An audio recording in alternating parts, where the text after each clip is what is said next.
Good morning. This is Fred Mitchell, Chairman of the Progressive Liberal Party, Minister for the Public Service and Foreign Affairs, and today is Wednesday, the 19th of October, 2022. Today, the House of Assembly meets, and it's sad that the nation's false prophet is once again pledged to lead his misguided throng on a false mission and a fool's errand in the public square. It is sad that so many can be so misled by so few.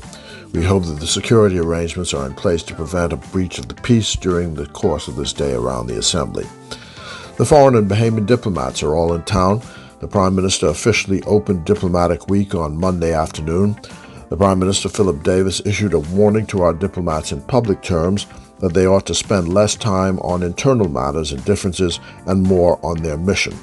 That mission, I outlined, is to do all that we can to ensure that Bahamians have a seamless passage around the world.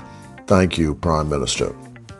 The European Union representatives are in town, and I'm sure that the Bahamas will amplify its concerns about the unilateral actions of the EU with regard to a blacklisting of the Bahamas, that it is not a non-cooperating jurisdiction for tax purposes. These are the kinds of measures imposed on unfriendly states, not friendly states, and the unilateral actions of the EU. These have resulted in drawing down our citizens into poverty, and it is a form of collective punishment is driving our citizens into poverty, where all of our citizens suffer because of the misguided and false premise that a small country like ours is robbing the revenue from the EU. I do not expect any major movements on this, but we have to make the point, and our government officials are moving expeditiously to try and resolve this irritant, but don't hold your breath.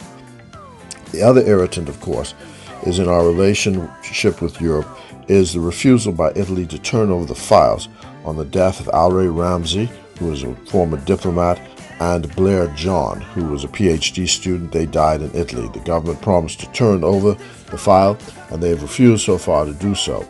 It may be time to name and shame Italy, since this is the game the EU often plays, but it is an example of the asymmetries in the relationship. Finally, I want to mention Haiti again, because the CARICOM Prime Ministers met late into the night 2 nights ago to review the urgent request from the Haitian government to put troops on the ground to try and restore order in that country. The region stands ready to help, and we are all awaiting the actions of the Security Council of the UN and the decision of Canada on the next steps forward. Happy 94th birthday to Beryl Wright of Fox Hill. She had a birthday on the 14th of October. Rest in peace, Nesbitt Higgins, the F&M Meritorious Councilor, and a well-known political soldier, and also rest in peace to our own Stalwart Councilor, Bishop Ellis Farrington.